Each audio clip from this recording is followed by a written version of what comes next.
ሳስበው የሚያስደነግጠኝ ነገር አለ የማይቀረውና መቼ እንደሆነ ግን የማይታወቀው የጌታችንና የመድኃኒታችን የኢየሱስ ክርስቶስ ዳግም ምጽአት አማን ብለክን ያምረክን እውነት እላችኋለሁ አላውቃችሁም ጌታችን የነገረንን ምልክቶቹን በሙሉ ያነሳን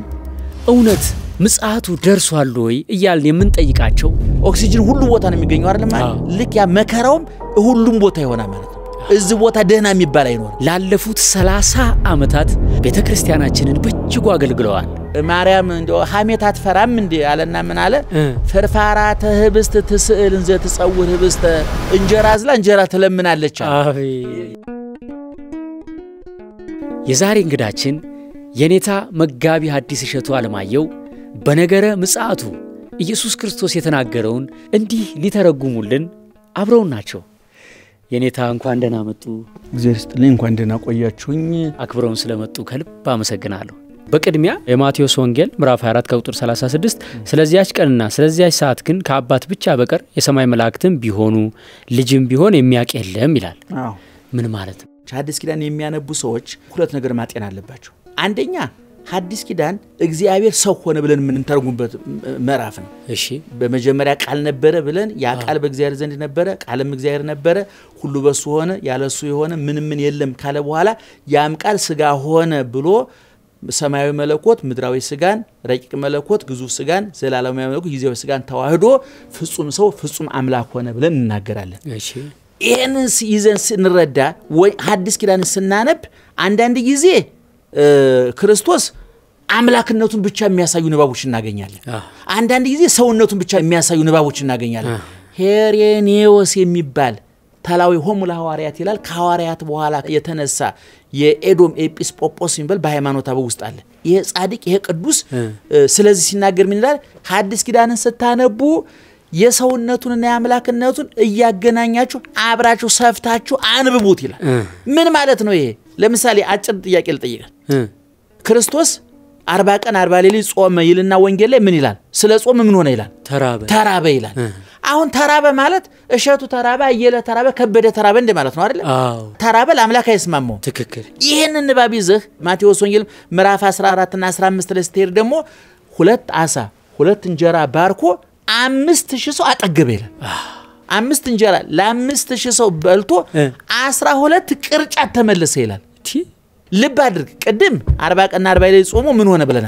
ተራበ ይሄ ምኑን ያሳያል ሰው መሆኑ ይሄን ብቻ ይዘህ ካነበብክ አንተ ካየለ ከከበደ የተለየ ትርጉም የለውም ይችን ብቻ አንጠልጥለህ ከሄድክ እንደገና ደግሞ 2 ዓሣ 5 እንጀራ ባርኮ 5000 ሰው አጠገበ እነሱ ሁሉ በልተው ትርፍራፊው 12 ቅርጫት ሆነ ስትል ደግሞ ምኑ ይታያል አምላክነቱ ይታያል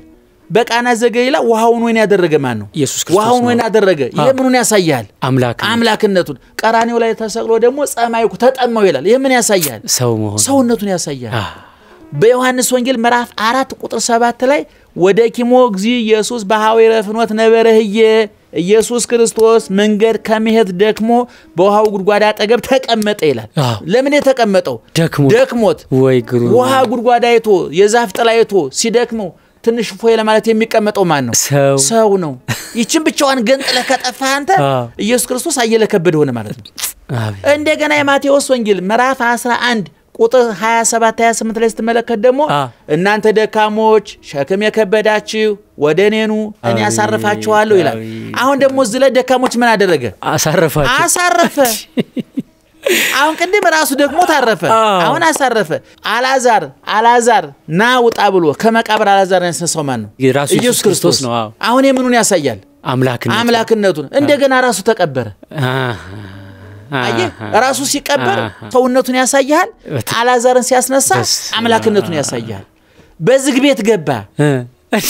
በዝግ ቤት የገባው ማን ነው ኢየሱስ ክርስቶስ ምኑን ያሳያል አምላክነቱን እንደገና እንኳን በዝግ ቤት ሊገባ እጅግሩን ይዘው ያንገላቱ ደግሞ ይደበድቡታል አየህ አባ ጊዮርጊስ ዘጋስጫ ምን ይላል ኢየሱስ ክርስቶስ 3 አስደናቂ ነገሮች ሰርቷል ይላል እሺ በመጀመሪያ በህቱ ማህፀን ማህተመ ድንግልና ሳይለውጥ ከመቤታችን ተወለደ አለ እሺ ሁለተኛ ከመቃብር ሲነሳ መቃብር ከፈቱልን መግነዝ ፍቱልኝ ሳይል ተነሳ አለ እሺ ሶስተኛ ለሐዋርያት በዝግ ቤት ገባል ይሄ ረቂቅነቱን ያሳያል ሄሬኔዎስ እንዳለ ምንድነው እነዚህን ነገሮች ገነጣጥለህ አትረዳቸው ወዳጄ ይላል አንድ ላይ ስፋቸው አንድ ላይ አዋህዳቸው ምንና ምኑን አጠገበንና ተራበን ውሃውን ወይና አደረገና ተጠማን እነዚህ አብረው ሲሰፉ ኢየሱስ ክርስቶስ ፍጹም አምላክ ፍጹም ሰው ይሆናል አለ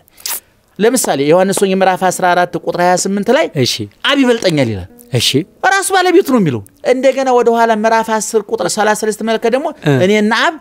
አንድ ነን ይላል ሐዋርያው ቅዱስ ጳውሎስ ደግሞ አብ ይበልጠው ምን ቁም ነገር አለው ሰው ሆኖ የለም ወይ እንኳን አብ መላእክት በልጠውታል በእንተ ዘጥሞ ለሞት ዕብራውያን ምዕራፍ 2 ስታነብ ኢየሱስ ክርስቶስ ሕቃሄ ጸጽቆ መላእክት ከመላእክት ጥቂት አሳነስከው ማንን ኢየሱስን በምን አነሰ በእንተ ዘጥሞ ለሞት መላእክት አልሞቱም እንኳን ካብ ከመላእክት አንሶ የለም ወይ ምንድነው የምታደንቀው ይላል ስለዚህ መጻሕፍትን ማዋሃድ ያስፈልጋል በእምነት መነጽር ማየት ያስፈልጋል በኦርቶዶክሳዊ ተዋህዶ አይን ማንበብ ያስፈልጋል ትንሽም ደግሞ ጸሎት ያስፈልጋል የፊዚክስ አይደለም የኬሚስትሪ አይደለም የባዮሎጂ አይደለም እውነቱን ለመናገር አሁን ሲገባይ ፊዚክስ እንኳን ጸሎት ይጠይቃል እንኳን ምስጢረ ስጋዌ እንኳን ምስጢረ ስላሴ እውነቴን ነው የምልህ እንደው ዝም ብሎ ያላማተ ሃይማኖት የሌለው ሰው ገብቶ ቢለፈልፍብህ እንደ ጣራ ኮርኒስ የሌለው ቆርቆሮ ዝናብ ሲጥላይታ ትንሽ ሲጥል ብዙ ይጣል ነው የሚመስል ትክክል አሁን የመንፈስ ቅዱስ የተለዩ አስተማሪ ይንኳኳል ነው የምልህ እውነቴን ነው የምልህ ይሄን ለመረዳት አማኝ መሆን ያስፈልጋል ትክክል የኦርቶዶክሳዊ ተዋህዶ ቤተሰብ መምህር የሆነ ሰው ቤተክርስቲያኒቱን ሙልጭ አርጎ ጥጥት ማድረግ አለበት ትክክል አንዱን ጥሎ አንዱን አንጠልጥሎ ከመረቆው ጥሎ ከስጋው ጾመኛ ነኝ የሚል ይሄን ቀበለዋለሁ ያንን አልቀበለውም ያንን ጨምር ይሄን ቀንስ ያንን አጥብ ይሄን አስፋ የሚል እምነተ ጎደሎ ሰው ሐዲስ ኪዳን ሊረዳ አይችልም መጽሐፍ ቅዱስ ላይ አባስነሳው ይላል ቅዱስ ጳውሎስ እሺ ዮሐንስ ወንጌል ምዕራፍ 10 ቁጥር 18 ላይ ስትመለከቱ ደግሞ ምን ይላል ነፍሴን ላነሳትም ላኖራትም ስልጣን አለኝ ይላል ዋው እንግዲህ ዛ አባስነሳው ካለ እዘኔው ላነሳት ላኖራት ስልጣን አለኝ ካለ የቱ ነው ምን ይዘው ሲባል አብረን እንሰፋዋለን ትክክል በገዛ ስልጣኑ ተነሳቢል መንፈስ ቅዱስ አስነሳው ቢል አባስነሳው ቢል አንድነት ሶስትነታቸውን ባገዛዝ በስልጣን አንድ መሆናቸውን በስም በግብር በአካል ሶስት መሆናቸውን ከማሳየት አልፎ መበላላጣቸውን አያሳይም ስለዚህ እዛ ላይ ምን ለማለት ነው የፈለገው አንደኛ በስጋው የቀድም እንዳልኩ ሰው በመሆኑ ስጋ በመልበሱ ታባንሷል ራሱ ባለቤቱን የተናገረው ቀድም እንዳው አስተናነሱ ምንድነው አብ ሰው አልሆነም መንፈስ ቅዱስ ሰው አልሆነም በተለየ አካሉ ስጋ የለበሰ በዮርዳኖስ ሲጠመቅ እኮ የምወደው ልጅ ይህ ነው ብሏል በዛ አድሮ ያለው ልጅ ነው አላለም ማለት ሊቁ ሲተረጉም ደግሞ ምክንያቱም መለኮት በስጋ አደራር ለምንውልኛ ተዋሃደ ኢየሱስ ክርስቶስ ፍጹም አምላክ ፍጹም ሰው ነው ይባላል በዝግ ቤት ገብቷል በዝግ ማህፀን ተወልዷል በዝግ መቃብር ተነስቷል ስለዚህ በሰውነቱ ይሄንን ጭምር ለማሳየት የተደረገ ነው ማለት ነው የማቴዎስ ወንጌል ምዕራፍ 24 ከቁጥር 16 እስከ 20 ባለው ክፍል ይሄንን ወንጌል ሳነበው ሁለት ክፍል ያላቸው ቃላት ሁሌ ትርጉማቸው እንደው ባውቀውላሉ በዚያን ጊዜ በይሁዳ ያሉ ወደ ተራራ ይሽሹ በሰገነት ያለ በቤቱ ያለው ሊወስድ አይውረድ በእርሻ ያለ ልብሱን ይወስድ ዘንድ ወደ ኋላ አይመለስ በዚያ ወራት ለርጉዞችና ለሚያጠቡ ወዮላቸው ሽሽታችሁ በክረምት ወይም በሰንበት እንዳይሆን ጸልዩ የሚለው ነው ይሄ ትርጓሜው ምንድነው እንግዲህ አሁን ዘመኑ እንደምታውቀው የከፋ ዘመን ይመጣል እሺ ያ ዘመን የተቀደሱ የሚረክሱበት የጸደቁ የሚኮነኑበት ከፍ ያሉ ዝቅ የሚሉበት ወሶበየ ሐጽራ እነዛ ቀኖች በእንተህሮያኒሁ ስለ ወዳጆቹ ስለ ደጋጎቹ ሲል ባያሳጥራቸው ኑሮ አንድም ሰው ከክደት ባልተረፈ ነበር የተመረጡትን ሳይቀር ያስቷቸዋል ይላል አሁን አንዳንድ ሰው እገሌ ኮሳተ እገሌ ወደቀስ መጀመሪያ ቆሞ ነበር ወይ እንደው ዘው ወደቀበት ተንከባሎ እንደው እንጂ እኮ የቆመ እኮ የልምነቱን ለመናገር የቱ መንፈሳዊ ህይወቱ ነው የቱ ጥንካሬው ነው የዛን ጊዜ ግን በሃይማኖታቸው በመግባራቸው ጠንካራ የምትላቸው ሰዎች ከመከራው ጽናት የተነሳ የሚክሩ ሰዎች አሉ ከሃይማኖት ይሞጣሉ እና ባለቤቱ ነው ያለው እኮ እሺ ስለዚህ በዛን ጊዜ ያ ሁሉ መከራ ሲጸናባቸው ወደ ኋላ ተመለሱ ነው ይሄ ቀረኝ ለልብስ ብሎ ለገንዘብ ብሎ ለቁሳቁስ ብሎ ወደ ኋላ ይመለስ ነው ዛሬ ብዙዎቻችን በገንዘብ ምክንያት በተለያዩ ምክንያቶች ሃይማኖታቸውን የለወጡ ከመግባር ያዳጡ ከበጎ ነገር ይወጡ ከርኩሰት ከቅድስና የተፈናቀሉ ከሃይማኖት የተነቀሉ ከማተባቸው የተገነጠሉ ከድንግል ማርያም እቅፍ ይወጡ ከክርስቶስ አንድነት የተፈናቀሉ ብዙዎች አሉ ስለዚህ ያን ጊዜ ፈተናው ይጸናልና ተራራ ከፍ ያለ ቦታ ነው ቁልቁል አትወረዱ ነው እርሻ ማለት ሃይማኖት ነው ወንጌል ነው እሺ ምክንያቱም ተመስል መንግስተ ሰማያት ነው ወንጌል ላይ እኮ መንግስተ ሰማያት እርሻ ትመስላለች ይላል ትክክል ወንጌል ማለት እርሻ ነው ወንጌልን ተታችሁ ወደ ኋላ አትመለሱ ትክክል እምከመተል አልኩም ምድር ስብ ሁሉ ሀቤ ከፍ ብዬ በተሰቀልኩ ጊዜ ሁሉን ወደኔ እስባለሁ ይላል ስለዚህ እናንተ ወደ ክርስቶስ ተነጠቁ አባታችን ሆይ በሰማይ የምትኖር ብላችሁ ወደ ሰማይ ልባችሁ ይሰቀል እንጂ ወደ ምድር አትወረዱ ከርሻችሁ ወደ አትመለሱ ማለት ከወንጌል አትፈናቀሉ ማለት ነው የጸነሱ ለርጉዞችና ለሚያጠቡ እነሱ ደግሞ እንደምታውቀው ጦርነት ለሁሉም አሰቃቂ ቢሆንም ለነፍሰ ጡሮች ለሚያጠቡ ደግሞ በጣም መከራ ነው እንደገና ደግሞ ለመምህራን ማለት ነው መምህራን በወንጌል ወተት መምህራን የሚያሳድጉ ምክንያቱም ያን ጊዜ እነዚህ መምህራኑን በኃላፊነት ላይ ያሉትን እነዛን የበለጠ መከራ ያጸኑባቸዋል በከረምትና በሰንበት አይሁን ሽሽታችሁ ማለት ምንድነው ከረምት ማለት ላይ ውሃ ታች ውሃ መከራው የሚሆንበት ጊዜ ነው ሰንበት ደግሞ የረፍት ቀን ነው ስለዚህ ሰርታችሁ እናርፍበታለን ባላችሁበት ቀን መከራ እንዳይመጣባችሁ እፎይ ብለን እናርፍበታለን ባላችሁበት ጊዜ መከራ እንዳይመጣባችሁ ክረምት ያበባ ጊዜ ነው የፍሬ ጊዜ አይደለም በአበባ በምግባር ሳትሰሩ በጎ ስራ ሳትሰሩ ክርስቲያን ተብላችሁ በማስመሰል ብቻ እንዳላችሁ ያለ ፍሬ ክርስቶስ እንዳይመጣባችሁ ተጠንቀቁ ተዘጋጅታችሁ ኑሮባችሁ ጌታችንና መድኃኒታችን ኢየሱስ ክርስቶስ ሁላችንም የምንረሳው ግን ሁሌ ደግሞ ስንሰማው ዳዲስ የሚያስደነግጠን ነገር የምጽአቱ ነገር ለሐዋርያት ምጽአቱን የነገራቸው በደብረ ዘይት ተራራ ነው ምናልባት እዛ ላይ ተራራ መሆኑ ደብረ ዘይት መሆኑ የሚያገናኘው ነገር አለ በጣም ጥሩ ጊዜ ጥሩ ጥያቄ ነው ያመጣው እንዴ በመጀመሪያ በጣም ከሚገርመኝ ነገር ለነሳ እኔ ብዙ ሰው ምጽአት ሲባል ደስታን የሚሰማ ሐዘን ፍርሃት የተለመደ ያስፈራል ሽብር ጭንቀት ነው የሚሰማ አሁንኛ እመጣለሁ ብሎ ተስፋ የሰጠን ማን ነው እግዚአብሔር ነው እንዴት ሰው እናቱ መታ ፍቅረኛዋ መጥቶ እመጣለሁ ለቀጠሮ ሲሰጣ የተደሰተ ሴትዮ ክርስቶስ እመጣለሁ ሲል ለምን ምንረበሽው ለምን ምንጨነቀው ይሄ በጣም ብዙ ክርስቲያኖች ማስተካከል ያለበት የደስታውን ለመከራ አድርገዋል ለጭንቀት አድርገዋል በዚህ በዮሐንስ ወንጌል ምዕራፍ 14 ቁጥር 1 ላይ እንዲህ ብሎ ተናግሯል እመኑ ይደንግስክሙ ልባችሁ አይሸበር አይታወክ አይደንግጥ በእግዚአብሔር እመኑ በእኔም እመኑ ይልና እስመ ውስተ ቤተ አቡየ ብዙ ማይደር ወምዕራፍ ቦቱ በአባቴ ቤት ብዙ መኖሪያ አለ ይልና እኔ አሐውር እሄዳለሁ ወም ከመሆርኩ ዋስተዳሎኩ ለክሙ ሂጄ ካዘጋጀሁላችሁ በኋላ እመጽ ካይበ ወነሳክሙ መልሼ መጥቼ እወስዳችኋለሁ ከመታሃሉ ምስሌየ በመንግስት አቡየ ብሎ ቅዱስ ያሬድ አቃንቶታል በአባቴ መንግስት በመንግስተ ሰማያት ከኔ ጋራ ትኖሩ ዘንድ ነፃ አወጣችኋለሁ ቅዱስ ጳውሎስም በፊልጵስዩስ ሲናገር ምን ይላል እፈቱሰ እፍልስ ወትፈለጥ እምዝንቱ ዓለም ወአሐልሁ በክርስቶስ ልሄድ ከክርስቶስ ጋር ልኖር እናፍቃለሁ አለ ከክርስቶስ ጋር ልኖር እናፍቃለሁ ማለት በጣም በቀላል ቋንቋ ምን ማለት ነው መሞት እፈልጋለሁ ማለት እኮ ነው ብዙ ሰው ሞቱን ይፈራል ግን ወደ ክርስቶስ መሄጃ መንገዱ ምንድነው ሞት ነው አሁን ለምሳሌ አንተ አሜሪካ ለመሄድ ዲቢ ወጣል ቪዛ አገኘ ተደሰት ቤተሰብ እንኳን ደስ ያላለ በጣም ደገስ ካበላ ተሸለም ተሰጠህ ብዙ ሰው እዛ ሄደ እንዳትረሳው ሁሉ ስጦታ የሚሰጥ ሰው አለ ይሄን ሁሉ ደስታ ፈጽመህ አውሮፕላን መሳፈር አልወድም ብትል አሜሪካ ትሄዳለህ አትሄድም ክርስቶስ ናፍቆኛል ብለህ ሞትን አልፈልግም ማለት አሜሪካ መሄድ ፈልገህ ግን አውሮፕላን አልፈልግም እንደማለት ነው በቀላል መሳይ ሲኖርበት ስለዚህ ምጽአቱን የሽብር ልናደርገው አይገባም የደስታ ልናደርገው ነው የሚገባው እና እንግዲህ ክርስቶስ ይህን ትምህርት ያስተማረው በማቴዎስ ወንጌል ምዕራፍ 24 ቁጥር 1 ላይ ነው ብዙን ጊዜ በብሉይ ኪዳንም ሆነ በሐዲስ ኪዳን ክርስቶስ ትልልቅ ስራ የሰራባቸው ቦታዎች አንድ ተራራዎች ናቸው ሁለት ከከተማ ያራቁ ናቸው ያረገውም በደብረ ዘይት አረገ ነው የሚለው አሁን ነገረ ምጽአቱን የሚያስተምረው በደብረ ዘይት ነው በብሉይ ኪዳንም ኦሪቱን የሰራው በደብረ ሲና ተራራ ላይ ነው ብርሃነ መለኮቱን የገለጠው በደብረ ታቦር ተራራ ላይ ነው በማቴዎስ ወንጌል ምዕራፍ 5 ከቁጥር 1 ጀምሮ ስተነብ ደግሞ ወሶበሬ ብዙሃን አሕዛብ አርገው ስተደር ወነበረህየ ብዙ ሰው እንደተከተለው አውቆ ወደ ተራራ ወጣ ይላል ከተራራው ላይ ተቀምጦ ወቀርቡ ሀቤሁ አርዳይሁ ወከሰተ አፉ ወማሮም ደቀ መዛሙርት ወደሱ ቀረቡ አፉን ከፍቶ አስተማራቸው ስለዚህ አንቀጸ ብፁዓን ያስተማረው በተራራ ላይ ነው ብርሃነ መለኮቱን የገለጠው በተራራ ላይ ነው ነገረ ምጽአቱን ያስተማረው ከፍ ባለ ተራራ ላይ ነው በኦሪቱም ህጉን የሰራው ለሙሴ የሰጠው በተራራ ላይ ነው ብዙን ጊዜ ክርስቶስ የሰራቸው ተአምራት ከከተማ ወጣ ያሉ ከፍ ባለ ቦታ ላይ ነው ሐሳብን ለመሰብሰብ ለደቀ መዛሙርቱ ጥሩ ቦታ ነው ስለዚህ ደብረ ዘይትም የመረጠበት ሁኔታ ይሄ ነው ነገር ግን በቤተ መቅደስ ትልቅ ትምህርት አስተምሮ ነበር ክርስቶስ። እሺ ምናሉ ደቀ መዛሙርቱ ይሄን ህንጻ ይየው በኋላ ክርስቶስ ምን አለ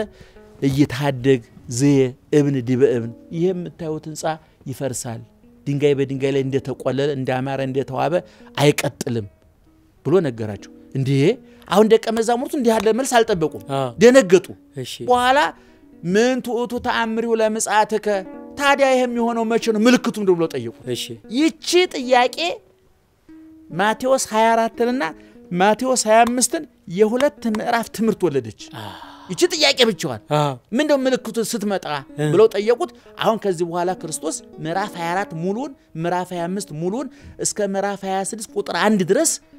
ትምህርት አስተማረ። ትክክል አንድ ጸሐፊ ክርስቶስ የሰጣቸው ምልክቶች በሶስት ከፍሏቸዋል። ፖለቲካዊ ሃይማኖታዊና ማህበራዊ ቀውሶች ይፈጠራሉ ብሎታል ጸሐፊው። ፖለቲካዊ ቀውስ ያለው ህዝብ በህዝብ ላይ መንግስት በመንግስት ላይ ይነሳል። ትክክል የፖለቲካዊ ነውጥ ነው። ሁለተኛው ሃይማኖታዊ ቀውስ ማለት ምንድነው እኔ ክርስቶስ ነኝ የሚሉ ሐሳውያነ ክርስቶስ ሐሳውያነ ነቢያት ክርስቶስን የሚያሳብሉ በክርስቶስ የሚያብሉ ነቢያትን የሚያሳብሉ ነቢያት ይነሳሉ። ማህበራዊ ቀውስ የተባለው ቸነፈር በሽታ ረሃብ ይከሰታል። የኢኮኖሚያዊ ቀውስ ማለት ነው። እነ ሶስቱ ምልክቶች ይከሰታሉ አለና ህዝብ በህዝብ ላይ ይነሳል ነገስታት በነገስታት ላይ ይነሳሉ የመሬት መንቀጥቀጥ ይሆናል አባር ቸነፈር ድርቅ ይሆናል ከዛ በፊት ታይቶ የማይታው የበሽታ አይነት የድርቅ አይነት የመሬት መናወጥ የጦርነት አይነት ይሆናል። የሚያሳዝነው ግን ትልቁ ጥያቄ አይደለም ይሄ ሁሉ የምጣር መጀመሪያ ነው። ዋናው ገና ነው። ዋናው ሰማይና ምድር ይንቀጠቀጣል ከዋክብት ይረግፋሉ ከምስራቅ እስከ ምዕራብ ከሰሜን እስከ ደቡብ ምድሪቱ እንደተወለወለ ምጣድ ኃያላን ነፋሳት ተነስተው ምድሪቱን ያስተካክሏታል። እዛው ላይ ባለቤቱ ሲናገር ምን ይላል? ይሄ ሲሆን ምልክቶቹ አንደኛ በለስ ሲለመልም ቅጠል ሲያወጣ ሲያፈራ ያን ጊዜ ክረምቱ ወጣ እንደሚባለው ሁሉ እስራኤላውያን መልሰው ሲቋቋሙ ያን ጊዜ ምጽአት እንደደረሰ ወቁ ብሎ ይሄን ካስተማረ በኋላ እንግዲህ ክርስቶስ የሚመጣባቸው ላይ የሚመጣላቸው መቼ ምን መዋሸት አንችልም። እውነቱን ለመናገር የሚመጣባቸው አሉ የሚመጣላቸው አሉ። ጻርቃንን ወደ ዘላለም ሕይወት ሂዱ ሲላቸው ኃጣንን ደግሞ ለሰይጣንና ለመልእክተኞቹ ወደ ተዘጋጀ ወደ ዘላለም እሳት ሂዱ ብሏቸዋል። የኃጣን የዘላለም ሞት ነው የጻርቃን የዘላለም ሕይወት ነው። ስለዚህ ያን ጊዜ ምን ሆናችሁ መጠበቅ አለባችሁ ለሚለው ምዕራፍ 25 ላይ 10 ደናግል 3 ባር 1 መክሊት 2 መክሊት የሰጣቸውን እነዚህ ምሳሌ ሰጥቶ ተዘጋጅታችሁ ጠብቁኝ ወደ አባቴ መንግስት አስገባችኋለሁ ብሎ እነዚህ ምልክቶች ሰጥቷል። አሁን እንግዲህ 3 ምልክቶች ጠቅልለው አንስተዋል ኢኮኖሚያዊ ፖለቲካዊና ሃይማኖታዊ። አሁን ኢኮኖሚያዊ ስንል በጣም ይሄ ረሃብ ቸነፈር የተባለው በብሉይ ኪዳንም በጣም ከባድ ረሃብ ሰው የሰው ስጋ እስከሚበላ ድረስ ረሃብ ነበር። በዘመናት ሁሉ ረሃብ አለ። ሃይማኖታዊ ብንል እኔ ክርስቶስ ነኝ ብለው የመጡ በጣም ብዙ አሉ። ፖለቲካዊ ብንል ህዝብ በህዝብ ላይ መንግስት በመንግስት ላይ ይነሳል የሚለው በብሉይ ኪዳንም ንጉስ ዳዊት ራሱ የገዛ ልጁ ተነስቶበት ብዙ ታሪኮች አሉ። እንዴት ነው ታዲያ አሁን ምናቀው ይሄን በሁለት መንገድ እንረዳው? አንደኛው በዛን ጊዜ የነበሩ አሁን ምናያቸው ምልክቶች ለምሳሌ አሁን ጦርነት አፍሪካ ውስጥ ይበዛል አውሮፓ የለም። ረሃብ አፍሪካ ውስጥ አለ አውሮፓ የለም። የመሬት መንቀጥቀጥ የሚበዛባቸው ብዙዎች አሉ ምንም ተንቀጥቅጦ የሚያውቁ ቦታዎች አሉ። የፖለቲካ ቀውስ አፍሪካ ቢኖር አውሮፓ አሜሪካ የለም። ሃይማኖታዊ ችግሮችም እንዳልከው አዲስ ነገር የለም። አዲስ ኃጢያትም አዲስ ጽድቅም የለም። ያንኑ ምናስቀጥለው ቃየል አቤልን በድንጋይ ገደለው የቃየል ልጆች ቃየልን ተክተው እሱ በመሃይምነት በድንጋይ ያደረገውን ዛሬ ኒኩሌር አድርገውታል። እንግዲህ እርሾው የመሰረት ድንጋዩን ለኒኩሌራውያን የመሰረት ድንጋይ የጣለላቸው ቃየል ነው። ክፋቱን መግደሉን ማለት ነው። ቃየል ባንድ ድንጋይ አንድ ሰው ገደለ ዛሬ ግን በኒኩሌር አለም ማጥፋት እንችላለን የሚሉ የቃየል ሐረገቱ ሊያስቀጠሉ ክፎች አሉ። የዛ ጊዜው በምልአት አይደለም። የዛ ጊዜው አፍሪካ ውስጥ እንዳልከው ዳቦ ቅንጦት ነው ውሃ ቅንጦት ነው የወባ መድኃኒት ቅንጦት ነው የኮሶ መድኃኒት እንኳን ማግኘት ቅንጦት የሆነበት ሀገር ነው። እውነቱን ለመናገር በ21ኛው መቶ ክፍለ ዘመን ንጹህ ውሃ አጥተው የሚማቅቁ አፍሪካውያን አሉ። ያን ጊዜ ግን የዛኛው ልዩነት ምንድነው? በምልአት ነው የሚሆነው። እሱ ከጫፍ እስከ ጫፍ ኦክሲጅን ሁሉ ቦታ ነው የሚገኘው አይደል ማለት ልክ ያ መከራውም ሁሉም ቦታ ይሆናል ማለት ነው። እዚህ ቦታ ደህና የሚባል አይኖርም። እዚህ ቦታ ንጹህ የሚባል የለም። አንደኛ ሁለተኛ አንተ ቢሞትብህ ቀባሪ ታገኛለህ አንተ ቢርባ አጉራሽ ታገኛለህ አንተ ብትቸገር መሸሻ ታገኛለህ ያን ጊዜ ግን እገሌ ወደ እገሌ ይሽሻ ይባል አውሮፓ ሄዳለሁኝ አሜሪካ ሄዳለሁ ካናዳ ሄዳለሁ የምትለው ጉዳይ የለም አሜሪካም ይነዳል ካናዳም ይነዳል አፍሪካም ይነዳል በመላት ይሆናል ማለት ነው ሁለተኛ መጠኑ በራሱ ያድጋል አሁን የምንለው ረሃብና የዛን ጊዜ የምንለው ረሃብ አንድ አይነት አይደለም የከፋ ረሃብ ደግሞ ረድኤተ እግዚአብሔር ሲለይ ደግሞ ረሃቡ የከፋ ይሆናል ረድኤተ እግዚአብሔር ሲጥሙ የከፋ ይሆናል ረድኤተ እግዚአብሔር ሲለይ ምድር ይከዳል የምትበላው ይከዳል የምትጠጣው ይከዳል እንኳን አጥተህ እየበላህ ሊርብህ እየጠጣህ ሊጠማህ እየለበስኩ ሊበርድ ይችላል ማለት አሰቃቂ ይሆናል ማለት ነው እና ልዩነት አለው ማለት ነው ሌላው ግን ባለቤቱ ድለዋን ይክሙ ንበሩ ነው አሁን እነዚህን ሁሉ ነገር ሲሰሙ የጦርነቱን የረሃቡን የፖለቲካውን ውከት የኢኮኖሚውን ውድቀት ስትሰሙ ከመበርገግ ከመደንገጥ ይልቅ ያባታችሁ መምጣት ምልክት ነው የኔ መምጣት ምልክት ስለሆነ እናንተ አባታችን ሊመጣ ነው ብላችሁ ምልክቶቹን ተርጉማችሁ ተፋቀሩ ተዋደኑ ንስሐ ግቡ እንጂ አትበርግጉ አትደንግጡ ነው የሚለው ለዚህ እኮ ምሳሌ ጠቅሷል እኮ በዚህ ነገረ መጽሐቱን ባስተማረበት እኮ ምዕራፍ 25 ከቁጥር 1 ላይ እኮ መንግስተ ሰማያት መብራታቸውን ይዘው ሙሽራ ሊቀበሉ የወጡ 10 ደናግልን ትመስላለች አለና እነዚህ ሴቶች 10 ናቸው ደናግል ናቸው ምን ሊቀበሉ ወጡ ሙሽራ ምን ይዘው ለመብራት የሚሆን ነገር ይዘው ወጡ ካሁን ይመጣል ሲባል ሙሽራው ዘገየ ሙሽራው ሲዘገይባቸው አይ ሌሊት ሁሉ ከሱ ጋር ስንዘፈን ስለምናደር ትንሽ ገደም እንበል ናፕ ነው ምትሉትና ናፕ ነገር እንውሰድ ብለው ገደም አሉ ስንቱ 10 ሁሉ ልክ እንደተኙ ሙሽራው መጣ ተባለ ጥሩምባ ተነፋ 10 ሁሉ ከንቅልፋቸው ነቁ አሁን ትልቁ ችግር የሚመጣው ከዚህ በኋላ ነው እንዴት በዛን ጊዜ መብራት ለመብራት ሁለት ነገር ያስፈልግ ነበር ምን ኩራዝ ታቃለህ ኩራዝ ለመጠቀም ስንት ነገር ያስፈልጋል ክርና ጋዝ ሴቶቹ ቅድም ስንት ናቸው ብያለሁ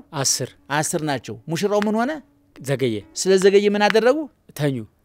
ሙሽራው ሲመጣ ምን ሆኑ ነቁ ስንቱ 10 ነቁ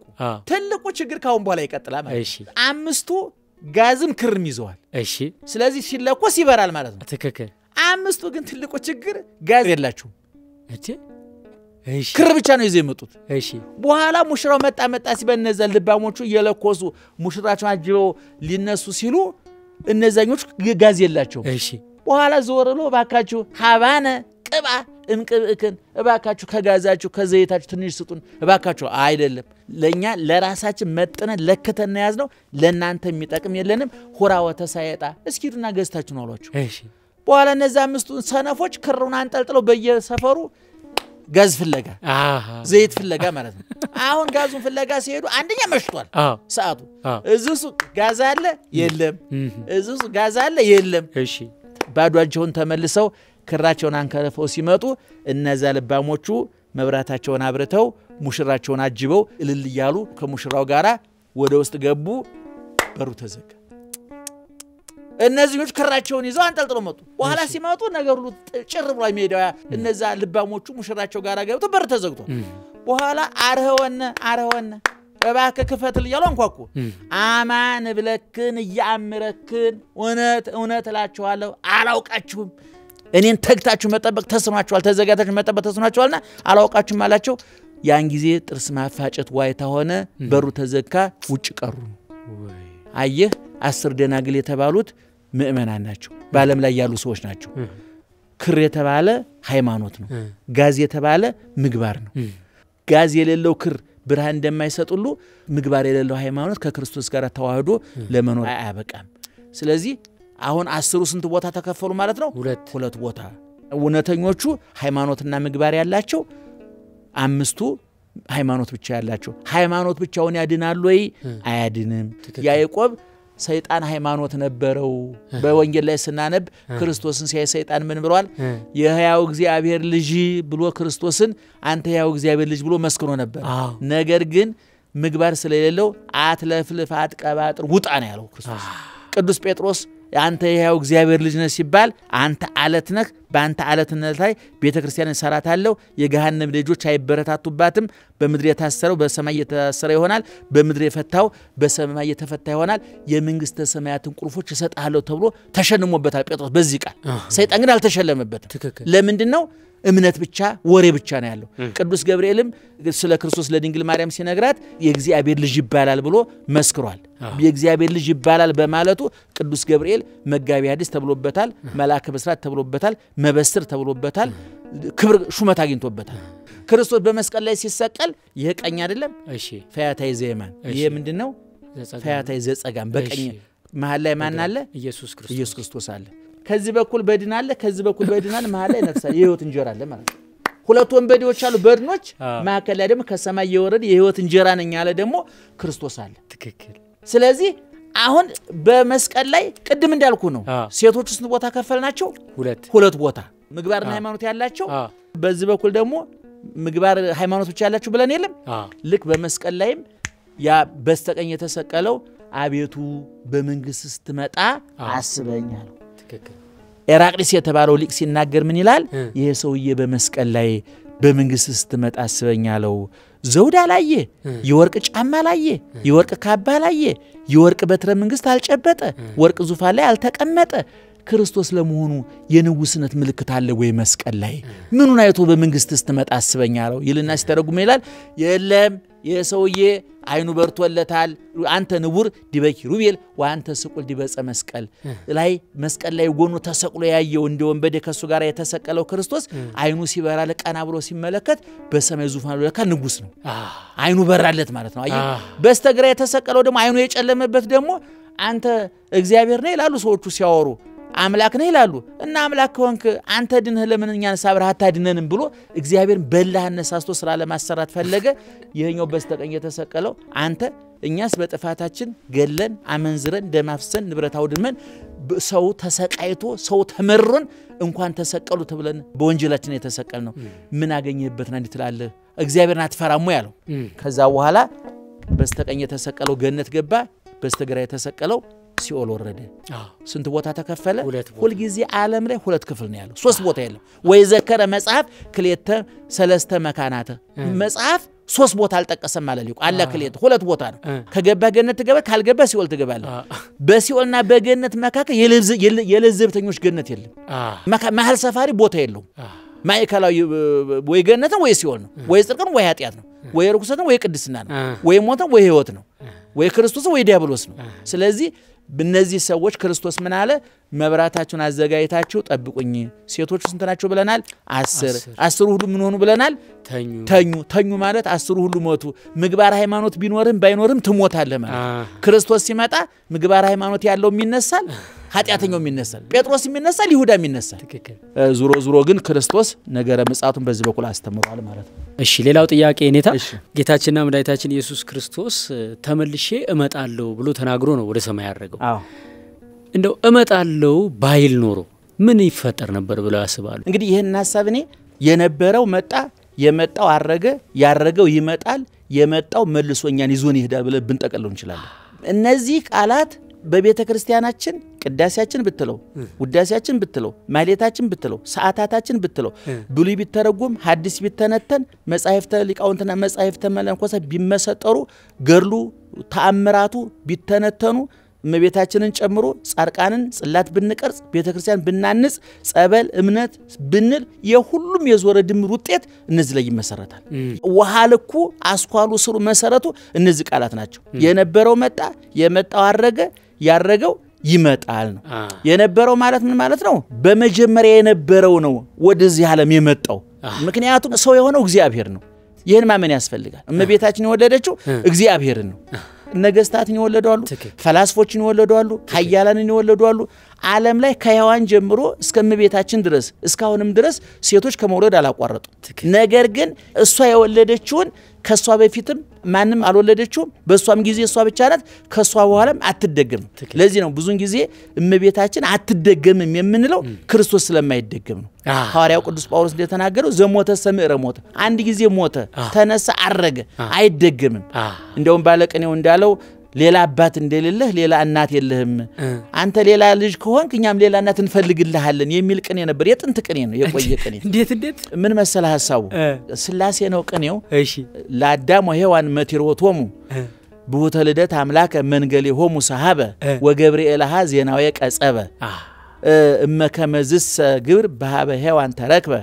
ካይበ ይሳብ ሃቤ ሆሙ አበ ለበለስ ይምትርወ ካይበ አዳምና ሔዋን የመጀመሪያው በለስ በመቁረጣቸው ወልድ ሰው ሆኗል ምናልባት ሌላ በለስ ቢቆርጡ አብ ይመጣ ይሆን እንዴ የመጀመሪያው በለስ አቋራጥ ወልድ እንዲመጣ ካደረገ ሁለተኛ በለስ ቢቆርጡ አዳም ሊመጣ ነው ወይ አዳምን ያመጣ ነበር ወይ እንደማለት ነው ስለዚህ የነበረው ነው የመጣው ያልነው ምንድነው እግዚአብሔር ነው የመጣው ለዚህ ነው በብዙ መጻሕፍት ላይ ዓለም ሳይፈጠር በክርስቶስ መረጠን ያለ ቅዱስ ጳውሎስ ኤፌሶን 2:10 ላይ እስቲ አንቡ እሺ እኛ ፍጥረቱ ነንና አሁን እኛ ፍጥረቱ ነንና ማለት ተፈጥረናል ማለት ነው እንመላለስበት ዘንድ እግዚአብሔር አስቀድሞ ያዘጋጀው መልካሙን ስራ ለማድረግ በክርስቶስ ኢየሱስ ተፈጠርን አየ አባቶቻችን ሐዲስ ተፈጥሮና ጥንተ ተፈጥሮ የሚሉት አለ ፍጥረቱ ነን አለ የተፈጥረናል ማለት ነው በክርስቶስ ደግሞ እንደገና ተፈጥረናል እንደገና ተወልደናል አንዳንድ ጊዜ ሰው አሁን ተምሮ ስራ ይዞ እናቱን ሲያገለግል እናቱን ወለድኩ ልጄ እንደገና ወለድኩ ይባላል ትክክል መልሶ በሚሰራው ስራ አዳምና ሔዋንን ፈጠረ በሰማይ በምድር ያለውን ጠቅላላ ፍጥረት ሁሉ ብሉ ጠጡ ግዙ ንዱ አለ ስልጣን ሰጠ ከዛ በኋላ ተበላሸ ከገነ ባልጠገባይነታች ከባረርን ከዛ በኋላ ተፈጥሯችን ቆሸሸ ባይራችን አደፈ ከክብር ወደ ውርደት ከጽድቅ ወደ ኃጢያት እግዚአብሔር ጋር ስንነጋገር የነበርን ሰዎች መላእክት ጎረቤቶቻችን የነበሩ ሰዎች አሽቆልቁለን ወርደን ባጋነን ተጠቀጠቀን በመንጸፈ ደን ወደ ከክብራችን ተራቆተን እሺ አሁን መልሶ ክርስቶስ መጣና ምን አደረገን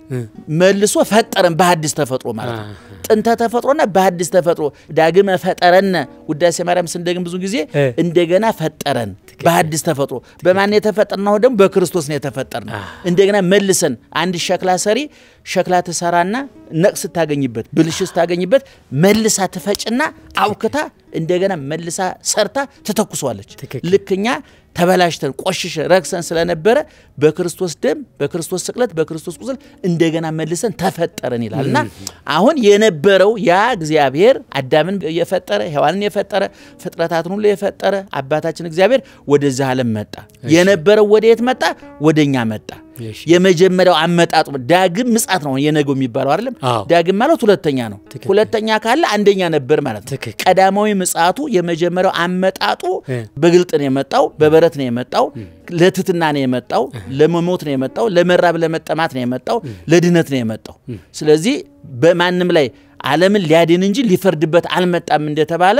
አይሁድ ያ ሁሉ መከራ ሲያደርሱበት ጲላጦስ ሲከሰው ሲያሳጣው አንድ መልስ አልመለሰም ምክንያቱም ይሄ ክርስቶስ ለማዳን እንጂ ለመፍረድ አልመጣም ያን ጊዜ ሲመጣ ከሰማይ ወደ መሬት መጣ በጨርቅ ተጠቀለለ በበረት ተጣለ ተራበ ተጠማ ተሰደደ ያ ሁሉ መከራ ደረሰበት ይሄኛው አመጣጡ ግን ቅዱስ ዳዊት በ49ኛው መዝሙር ላይ እግዚአብሔር ሰገ ሀደ መጽ ወአምላክነ ያረምም እሳት ይነድድ ቅድሜው እግዚአብሔር በግልጥ ይመጣል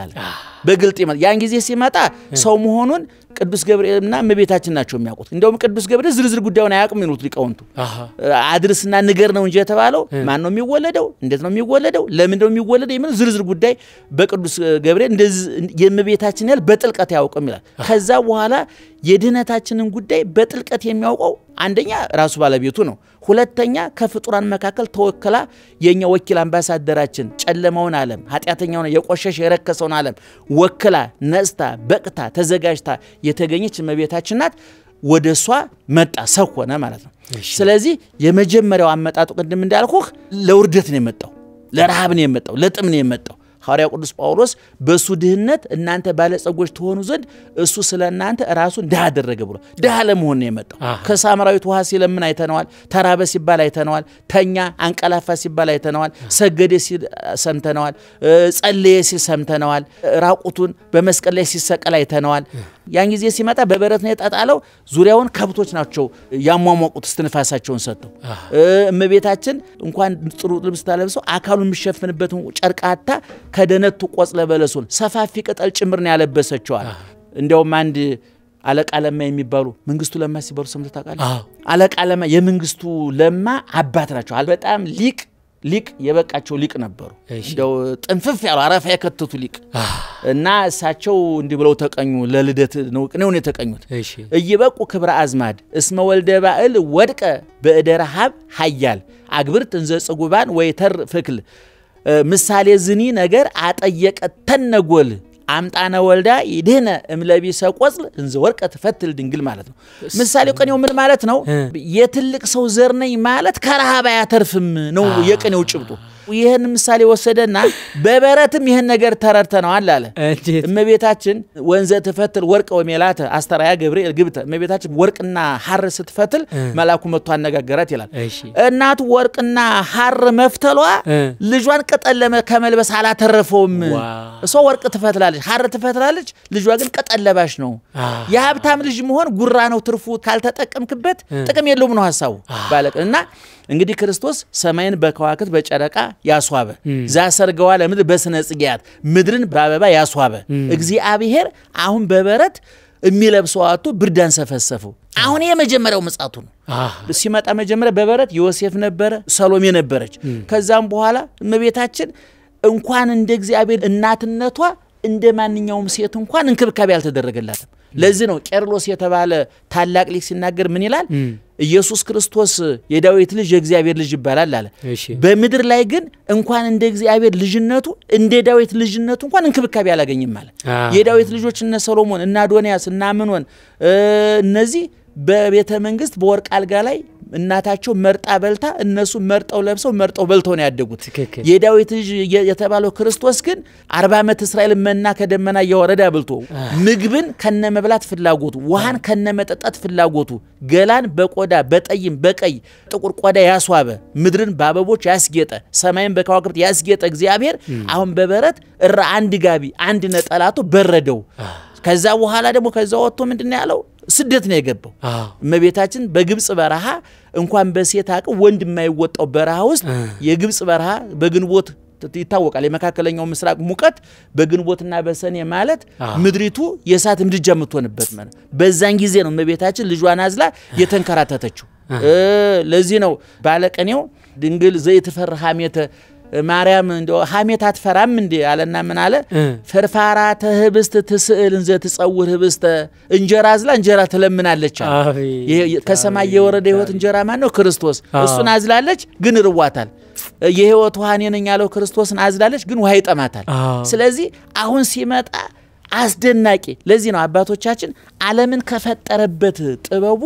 ዓለምን ያዳነበት ጥበቡ ይበልጣል የሚሉት ይሄደበት መንገድ አሁን እግዚአብሔር ተራበ እግዚአብሔር ተጠማ እግዚአብሔር በረደው እግዚአብሔር ጠማው እግዚአብሔር አንቀላፋ እግዚአብሔር ተኛ እግዚአብሔር ተሰቀለ እግዚአብሔር ተገረፈ የሚጠጣዋቱ ሐሞት ከምጣጤ ተጋተ እጆቹን እግሮቹ ተቸነከረ የሚባለው ይገርማል ለዚህ ነው ታላቁ ሊቅ ዮሐንስ አፈወርቅ ኦ አይዳው እላ አንሶ ሰዋ ውስጥ ገነት ተቀናው በቅናዋ ተመስቀል በገነት አዳምን ፍለጋ የተመላለሱ እነዛ የመለኮት የእግዚአብሔር እግሮች ዛሬ መስቀል ላይ ተቸነከሩ ኦ አይዳው ለለሃኳሁ ለአዳም አዳምን የፈጠሩ እጆች ተቀናው በቅናዋ ተመስቀል በመስቀል ተቸነከሩ ኦ አፍ ዘነፋ ውስጥ ተገጹ ለአዳም መንፈሰ ህይወት በአዳም ፊት ላይ እፍ ብሎ የህይወት እስትንፋስን ልጅነትን ያሳደረ ያከበረ እግዚአብሔር ሰቴ ሐሞተ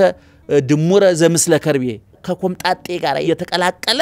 መራራ ኮምጣጤን ጠጣ ስለዚህ የነበረው ስንል ይሄን ሁሉ ምስጢር ያካታል የነበረው ማን እንደሆነ ስንረዳው ነው መምጣቱ የሚገባን ማለት ነው ከየት እንደመጣ ስንረዳው ከዚያ በኋላ መጣ ሰኮነ ስጋ ለበሰ በእኛ መካከል ተመላለሰ ከዛ በኋላ ተሰቀለ ሞተ ተነሳ አረገ ዳግመኛ ይመጣል እነዚህ ሂደቶች በቤተ ክርስቲያናችን የሚገርም ነገር ንዚየኑ ሞተከ ወትንሳኤከ ቅድስተ ነአምን እርገተከ ወዳግመ ምጻተከ ዘወትር በዘወትር ቅዳሴ የሚያስቀድሱ ምእመናን ያውቁታል ነው ተለበናል ንዚየኑ ሞተከ ሞትህን እንናገራለን ወትንሳኤከ ቅድስተ የተለየሽ ትንሳኤን እንናገራለን የተለየሽ ትንሳኤ ማለት እና ላዛር ቢነሱ እሱ አስነስቷቸው ነው እና ላዛር ቢነሱ መልሰው ሞተዋል እና ላዛር ቢነሱ ባሮጌ ስጋ ነው እና ላዛር ቢነሱ መልሰው ሞቶ ተንሳኤ ዘጉባኤን ይጠብቃሉ የሱ ተንሳኤ ግን አንደኛ የተነሳው በገዛ ስልጣኑ ነው ሁለተኛ የተነሳው በሶስተኛው ቀን ነው ሶስተኛ የተነሳው በሐዲስ ስጋ ነው እንደነሱ በኃጢያት በሚስማማው ስጋ አይደለም ለመነሳት ዕለተ ምጽአትን አልጠበቀም ስለዚህ በቤተ ክርስቲያናችን አንደኛ ሞቱ ሁለተኛ ተንሳኤው ሶስተኛ ማረጉ አራተኛ ምጽአቱ እነዚህን ንዜኑ ሞተ ከማለት ምን ሞትህን እናውጃለን አለ ቄርሎስ የሚባል በአራተኛው መቶ ክፍለ ዘመን የነበረ ሊቅ ምን ይላል እኛ ክርስቶስ ሞተ ብለን ስናውጅ መርዶ ያረዳን አይደለም ለምሳሌ አንድ ሰው ደውሎ እንተናኮ ሞተ ቢልህ የምስራች ነው አረ መርዶ ነው እኔ ግን ክርስቶስ ሞተ ብዬ ብሰብክላንተ እንኳን ደስ ያለ ሞተልህ ነው የምስራች ነው መርዶ ያረዳን አይደለም አለ ቄርሎስ ከመበሲ ዘይዙን ሞት የሰው ሞት እንደሚያረዳ ሰው መርዶ ያረዳን አይደለም እሰይ ሞተ ነፍሳት ከሲኦል ወጡ የጥሉ ግድግዳ ተናደ ከወደቅንበት ተነሳን ከረከስንበት ተቀደስ የህይወት እንጀራሱን በላን ረሃባችን ጠፋ የህይወት ውሃሱን ጠጣን ጥማችን ተቆረጠ የህይወት ልብስ እሱን ለበስን በገነት አዳም ያራቆተንን ጸጋ መልሰን አገኘ ነው በሌላ ቋንቋ ክርስቶስ ሲርበን የህይወት ዳቦ ነው ሲጠመን የህይወት ውሃ ነው ሲበርድ የህይወት ልብስ ነው ወደ ላይ መውጣት ስንፈልግ መወጣጫ መሰላል ነው ማለት በሞት ላይ ህይወትን አነገሰ በመቃብር ላይ ተንሳያን አወጀ የፈረሰውን የተበላሸውን የቆሸሸውን ተቋርጦ የነበረውን ግንኙነታችንን ወደ ባርነት ወርዶ የነበረውን መብታችንን መልሶ ወደ ልጅነት መለሰው ማለት ነው አሁን የመጀመሪያው አመጣጡ ቅድም እንዳልኩ በዚህ ውስጥ ነው የመጣው አሁን የነበረው መጣ ብለናል የመጣውስ ምን ሆነ አረገ ሲያርግና ሲመጣ የተለያየ ነው ሲያርግ በሉቃስ ወንጌል ምዕራፍ 2 በማቴዎስ ወንጌል ምዕራፍ 2 እንደተጻፈው ከላይ ወደ ታች ነው የመጣው ከልዕልና ወደ ትሕትና ነው የመጣው ከመላት ወደ መወሰን ነው የመጣው ከዘላለማዊነት ወደ ጊዜያዊነት ነው የመጣው ከያውነት ወደ ሟችነት ነው የመጣው ሁሉን ማድረግ ከመቻል ምንም ማድረግ ወደ አለመቻል ነው የመጣው እሱ የፈጠራቸው መላእክት እንኳን ረሃብና ጥም ያቃቸው ሞትና በሽታ ያቃቸው ፈጣሪያቸው እሱ ግን ሙቷል ሲያርግ ደግሞ በሉቃስ ወንጌል ምዕራፍ 24 ከቁጥር 47 ጀምሮ በደንብ ተጽፏል በመካከላቸው እያዩት ከፍ እያለ ሄደ ደመና ነጠቀችውና ወሰደችው እንዘ ይትራቆሙ እየራቀ ሄደ በደመና ሐዋርያት ሥራ ምዕራፍ 1 ቁጥር ስንት ላይ ስትመለከት ሐዋርያት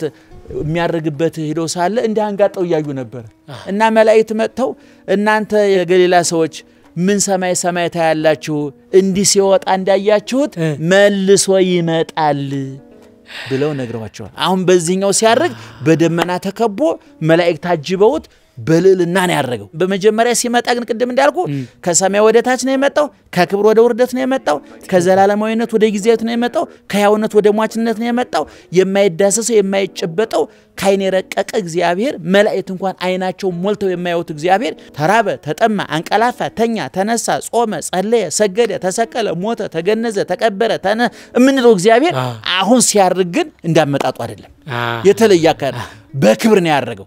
አሁን ስንተኛው ደረጃ ደረሰ ሶስተኛው ደረጃ ምንድነው ቅድም እንዳልኩ የነበረው ምንድነው ያልነው መጣ የመጣውስ አረገ ያረገውስ ምን ይሆናል መልሶ ይመጣል ትልቁ ቁልፍ ጉዳይ ያለው እዚህ ነው በቤተ ክርስቲያናችን በልደቱና በመምጣቱ መካከል ነው ዓለም የተንጠለጠለው መጣ ብለን ይመጣል በመጣና በይመጣል መካከል ነው ያለ ነው ማለት ነው በመጣለው ባይል ምን ይፈጠር ነበር አባቶቻችን ሰማዕታት ነደዋል ታርደዋል ተገፈዋል ተገርፈዋል ጻርቃን እኳያት ፍትወታት ኃጣውን ተቋቁመው ልብላ ልጠጣ ልልበስ ላጊጥ ልተኛ ላመንዝር ልሞላቀቅ ልንደላቀቅ የሚለውን ስጋዊ ፍላጎታቸውን በክርስቶስ በመስቀሉ ምላጭነት ገርዘው ጥለው በበረሃ በመድረበዳ ካራዊት ጋራ ግርማ የሌሊቱን ግርማ ገዳሙ የሚፈጥረውን ጭንቀት የተቋቋሙት እና አርሴማ ሲታረዱ እነ ገብረ መንፈስ ቅዱስ በየገዳም ለጸሎት ሲንከራተቱ እና አቡነ ተክለ ሃይማኖት በየበራው ለጸሎት ሲንከራተቱ ቅዱስ ጴጥሮስ እንደ ተንሳኤ በግ ሲታረድ ቅዱስ ጴጥሮስ ቁልቁል ሲሰቀል ይሄ ሁሉ ነገር ያልተሰማቸው ለምንድነው ሲባል ክርስቶስ መልሶ ይመጣል አንደኛ ቆሮንቶስ ምዕራፍ 15 ሙሉን ስለ ትንሳኤ ነው የሚናገረው እና ሐዋርያው ቅዱስ ጳውሎስ ምን ይላል እኔ በኤፌሶን ክላውሬት ተጥያለሁኝ ተርቤያለሁ ተንከራትቻለሁ ዓለም ላይ እንደኛ የተገፋ የተራበ የተጠማ የተንከራተተ የተንገላታ የለም ይሄን ሁሉ ነገር እፎይ ብለን አመስግነን በጸጋ የተቀበልነው ክርስቶስ ስለሚመጣ ነው ሲመጣ ሞት ይሻራል ህይወት ይነግሳል መቃብር ይዘጋል ትንሳኤ ይታወጃል የጥሉ ግድግዳ ይናዳል የላያየን መጋረጃ ይቀደዳል እንደውም አትናቴዎስ በቅዳሴው ላይ ሲናገር ምን ይላል ያን ጊዜ ዝምተኞች ይናገራሉ ተናጋሪዎች አፋቸው ይዘጋል ይላል ዛሬ አፋቸው የሰፋ መላሳቸው የረዘመ ጡንቻቸው የፈረጠመ በስልጣናቸው በጉልበታቸው በውበታቸው በእውቀታቸው የተመኩ የሰው ደም እንደ ቆሻሻዋ የሚቆጥሩ ትዕቢተኞች ሰዎች ያን ጊዜ ትዕቢታቸው ይስተነፍሳል አሁን የተዘጉ አፎች ያን ጊዜ ይከፈታሉ አሁን የተከፈቱ አፎች ደግሞ ያን ጊዜ ይዘጋሉ ማለት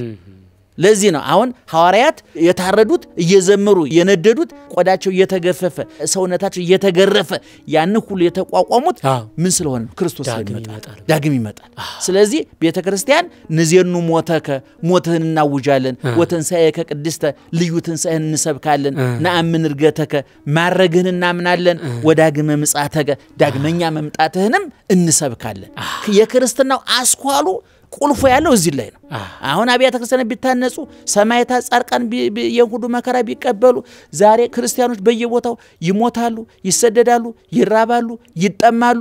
ዓለም ለነሱ የተገባ ሆኖ ስላልተገኘ ተሰቃይተዋል የዚህ ሁሉ ፍሬ የሚታጨደው መቼ ነው ዛሬ ነው በዚህ በማቴዎስ ወንጌል ምዕራፍ 13 ከቁጥር 24 ጀምሮ አንድ ምሳሌ ተናግሯል ጌታ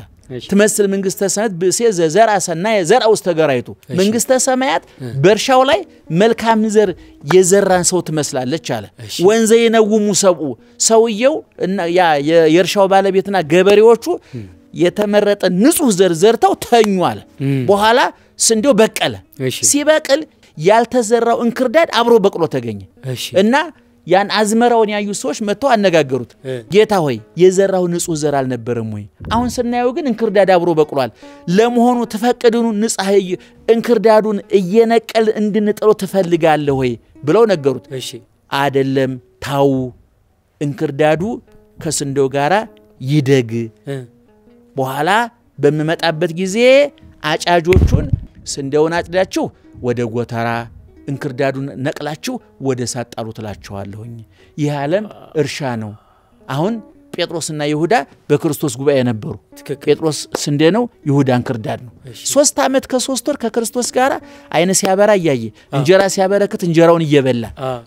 ከስንዴው ጴጥሮስ ጋራ እኩል በቅሎ ነበር በኋላ ግን ጴጥሮስ ስንዴ ነውና ወደ ገነት ጎተራ ሲገባ ይሁዳ እንክርዳድ ነው ወደ ሲኦል ሳት ተጥሏል ዛሬ በዚህ ዓለም እግዚአብሔር የለም የሚሉ እንክርዳዶች አሉ እግዚአብሔርን አምነው የሚማጠኑ ስንዴዎች አሉ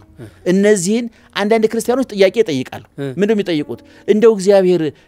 የካዱትን ሰዎች የለም የሚሉትን ሰዎች ለምን ነቃቁላ ያጠፋቸውም እንደው ሰዓት ከሰማይ አወርዶ በመብረቅ እንደው ጎርፍ እንዲወስዳቸው አድርጎ እንደው እኛን እኮ ልዩ አማካሪ ቢያደርገን እኮ ቀልጠን ነበር ነውቱን ለመናገር እግዚአብሔር እኛን አያማክርም እንጂ ነውቱን ለመናገር ስለዚህ አሁን ብዙ ሰዎች የሚገርማቸው እንዴት በዚህ መጠን እግዚአብሔር ላይ ያፈዙ እየቀለዱ ያላገጡ ነግደው ያተርፋሉ አግብተው ይወልዳሉ ተሹመው በክብር በስልጣን ይኖራሉ በተንደላቀቀ ኑሮ ይኖራሉ እንዴት ነው እነሱ ዝም የሚላቸው ይላል እንክርዳዱ የሚነቀልበት ጊዜ አለ ባለቤቱ የተናገረው ምንድነው ታዋቸው አብረው ይደጉ በኋላ ስመጣኔ ይላል በኋላ ሲመጣ ክርስቶስ አይተው እንደሆነ ዋመ ይመጽ ንጉስ ምዕራፍ 25 ቁጥር 31 ላይ ዙፋኑ ላይ ይቀመጣል ጻርቃንም በቀኝ አቆማለሁ ኃጣንም በግራ አቆማለሁኝ ያን ጊዜ ፍርድ ይሰጣለሁ ጠይቄ ነው ፍርድ መስጠው ይላል ጻርቃንን ይጠይቃቸዋል ወደ ዘላለም ሕይወት ትገባላችሁ የምትገቡበት ምክንያት ግን ይልና 6 በጣም ቀላል ፈላስፋ መሆን አንባቢ መሆን ሊቀሊቃውንት መሆን የማይጠይቁ በጣም ተራ ጉዳዮች እንግዲህ ክርስቶስ ሲመጣ የዮሐንስ ራእይን ቢጠይቅ እኮ ግልግል ነበር አልገባንም ብለን እንገላገል ነበር የሚጠይቃቸው ጥያቄዎች ግን በጣም ተራ ጥያቄ ምንድናቸው ተርቢ አላበላችሁኝም ተጠምቻ አላጠጣችሁኝም ተራቆች አላለበሳችሁኝም እንግዳውኝ አልተቀበላችሁኝም ታስሬ አልጎበኛችሁኝም ታምም ያልጠየቃችሁኝም አልፈወሳችሁኝም አላለም መፈወስ ተአምራት ይጠይቃል ታምም ያልጠየቃችሁኝም ማለት ኪኒን መግዣ ሐኪም ቤት መጥተህ ትንሽ 1 ኪሎ ብርቱካን ይዘህ 2 ኪሎ ብርቱካን ይዘህ ትንሽ በፔርሙዝ የሆነ ነገር ይዘህ የኛ ሰው የታመመ ከመጠየቅ ይልቅ ሬሳ ለማስቀበር ነው ገንዘብ የሚያወጣ ጠባያችን እንደዛ ነውና ክርስቶስ ሲመጣ ይሄ ሁሉ ግፍ ያልፋል ክርስቶስ ሲመጣኛ ሁሉ አይናችን ይባራል ይገርማል ብዙ አይነ ስውራን ነው ባለም ላይ በጨለማ የሚዳክሩ ብዙ ጆሮ የሌላቸው ሰዎች አሉ ምን የሚረባ የሚሰማ ነገር ባይኖርም ቢያንስ እንደኛው ለመደናቆር ቢሰሙ ጥሩ ነበር ስንት የሚታይ ነገር ባለበትኛ አናይም በበሽታ የሚማቀቁ አሉ በድህነት የሚማቀቁ አሉ ይሄ ሁሉ በሩ ይዘጋል መጋረጃው ይዘጋል ክርስቶስ ይመጣል ይሄ ዓለም በጠቅላላ ዛሬ እነ ዱባይ እነ ፓሪስ እነ ለንደን እነዚህ ትልልቅ ከተሞች መዝናኛ ናቸው አይደል ክርስቶስ ሲመጣ እነዚህ ከተሞች የቆሻሻ ክምር ናቸው ተጠራርገው ይጠፋሉ የሚገርም ነገር እነዚህ ሁሉ ዛሬ የተገነቡ ፎቆች የተገነቡ አስፋልቶች የተገነቡ ትልልቅ ዓለምን ያስደነቁ የስነ ህንጻ ውበቶች በጠቅላላ ክርስቶስ ሲመጣ ተጠራርገው ይወድማሉ ይጠፋሉ እኔ እናንተ ብቻ ነን ታድሰን ረቀን ተለውጠን ጸጉሬ ላጭ ጥፍሬ ያደገለል ቆረጠው ጸጉሬ ያደገለላጭው ሰውነቴ ቆሸሸ ልታጠበው ሰውነቴ ገዘፈ ጅም ልስራ ሰውነቴ ከሰማው ወፈሪያ ከነ ፍለጋ የምትለው ነገር በመንግስተ ሰማያት ቀለባችን መጠጣችን ልብሳችን ክርስቶስ ይሆናል ልክ እንደማለት ቅዱስ ቅዱስ ቅዱስ ብለን ምስጋና በልተን ምስጋና ጠጥተን ምስጋና ለብሰን ከክርስቶስ ጋር የምንኖርበት ዘመን ይመጣል ማለት ነው ስለዚህ ክርስቶስ በመምጣቱ ይሁሉ ጥያቄ ይመለሳል ማለት ነው ወደ ሰማይ ወሰዱን በመናብ እነ ለንደንን እኮ በቃ ተጸየፏቸው ኧረ ምን ይሰራሉ እዚህ ዮሐንስ አሁን ብላ መሰለ አንድ ሰው ወደ ሰማይ ከፍ ይያለ በሄደ ቁጥር ወደ ታች ሳይ ትልልቁ ቋጥኙ ይሄ ድንጋዩ ምናምኑ እንደ ጠጠር ይሆነ ይታያል ይላል ትክክል እኛም ወደ ክርስቶስ እየተነጠቅን በሄድን ቁጥር ወርቁ ጠጠር ሽቶ ግማት ሐሩ ብቱቱ ይሆንብናል ይላል ትክክል በቃ እግዚአብሔርን እየቀረብከው በሄድክ ቁጥር የቁሳቁስ አርናቂ ተጠቃሚ እንጂ አርናቂ አትሆንም እኛ ተጠቃሚዎች ነን ወርቁን እንጠቀምበታለን ስልኩን እንጠቀምበታለን መኪናውን እንጠቀምበታለን ቤቱን እንጠቀምበት መገልገያ ነው ግን አንድ ሰው ሃይማኖት እንደራቀው መንፈሳዊነት እንደተለየ የምታቀው ምንድነው መልኩን ሲያደንቅ ታገኘዋለህ ስልኩን ሲያደንቅ ታገኘዋለህ ጫማውን ሲያደንቅ ታገኘዋለህ የገዛው መኪና ሲያደንቅ ታገኘዋለህ መኪናው እኮ ተገጣጥሞ ቅርጽ የያዘ ቆርቆሮ ነው ስልክም እንደዛው ነው መልክም ክርስቶስ ጭቃውን አድርቆ እፍ ብሎብህ እንጂ እኮ ምን ቁም ነገር አለው ብለህ ትክክል ስለዚህ እንደዛ ያለ ያንሳፈው የኔታ ቅድም ጌታችን በዕለተ ምጽአት የሚጠይቃቸው 6 ቀላል ጥያቄዎች ናቸው ብለው አንስተዋል በመጽሐፍ ቅዱስ ስጋዬን የበላ ደሜን የጠጣ የዘላለም ሕይወት አለው የሚለው ቃል እንደ በጣም እንደ ዋና መስፈርት እንደሆነ ነው ያለን አስተምህሮ ምንማረውና ያ ጥያቄ አይነሳም ማለት ነው በዕለተ ምጽአት ይነሳል እንግዲህ ነገረ ድህነትን ስንረዳ ነገረ ድህነት የምንረዳበት መንገድ ማስተካከያ ያስፈልጋል በየብዙ አስባለሁ እሺ ነገረ ድህነት አንድ ነገር ማለት አይደለም እሺ ለምሳሌ እንደ አራት ነጥቦች ልንገርህ በዮሐንስ ወንጌል ምዕራፍ 3 ቁጥር 35 ላይ በልጁ ያመነ የዘላለም ሕይወት አለው ይላል እሺ የዘላለም ሕይወት ለማግኘት በማን ማመን አለብህ በልጁ ማመን አለብህ እሺ በዮሐንስ ወንጌል ምዕራፍ 6 ቁጥር 35 ላይ ስጋዬን የበላ ደሜን የጠጣ የዘላለም ሕይወት አለው ይላል እሺ የዘላለም ሕይወት ለማግኘት ምን ማድረግ አለብህ ስጋውን ደሙን መቀበል አለብህ ማለት ነው በማርቆስ ወንጌል ምዕራፍ 16 ቁጥር 16 ላይ ደግሞ ያመነ የተጠመቀ ይድናል ይላል ሶስት ነገር ማለት ነው በልጁ ያመነ የዘላለም ሕይወት አለው ስጋውን ደሙን የተቀበለ የዘላለም ሕይወት አለው ያመነ የተጠመቀ ይድናል እሺ አሁን ሶስት መዳኛ መንገዶች ነገርኩ እሺ አራተኛ አብሮ መሰፋት ያለበት አብሮ መተሳሰር መገናኘት ያለበት በማቴዎስ ወንጌል ምዕራፍ 10 ቁጥር 42 ላይ ምን ብሎ ተጽፏል ወዛ አስተየ ጽዋአ ማይ ቆሪር በስመረደ አማን ብለክሙ ይሃጉላስቦ በመንግስተ ሰማያት በደቀ መዝሙር ስም ቀዝቃዛ ውሃ ያጠጣ እውነት እላችኋለሁ ዋጋውን በሰማይ አላጠፋበትም ይላል እሺ በጣም በቀላል ቋንቋ ስተረጉም ምን አወርሰዋለሁ ማለት ነው መንግስተ ሰማያት ነው አወርሰዋለሁ ማለት ነው በልጁ ያመንከው ምን ለመውረስ ነው መንግስተ ሰማያት ስጋው ደግሞ የተቀበልከው ለምንድን ነው ያመንከው የተጠመቀው ለምንድን ነው በደቀ መዝሙር ስም ውሃ የምታጠጣው ደሃ የምትረዳው የምታበላው ለምንድን ነው መንግስተ ሰማያት ለመግባት ቅድም እንዳልኩ ክርስቶስ ያመነ ሰው የተጠመቀ ሰው ለራሱ የበላ ሰው ለደሃ ማብላት አለበት ይሄንን ደግሞ በሌላ ቋንቋ ስንረዳው ያዕቆብ መልእክት ምዕራፍ 2 ላይ ስትመለከት ሃይማኖት እንተ አልባቲ ምግባረ ሰናይ ምውቲ ኢቲ በጎ ስራ የሌለው ሃይማኖት የሞተ ነው ይላል አንድ ሰው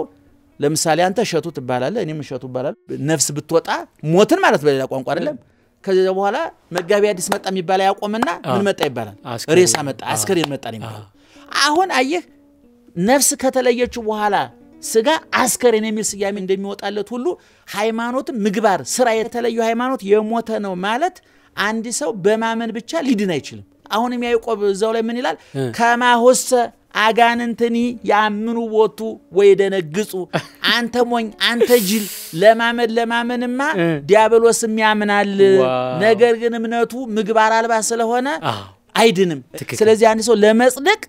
ሂደቶቹ ማሟላት አለበት ቅድም እንዳልኩ አሁን ድህነት የምንለው ጥቅል ስም ነው አሁን ልክ እሸቱ ስለሆነ አንተ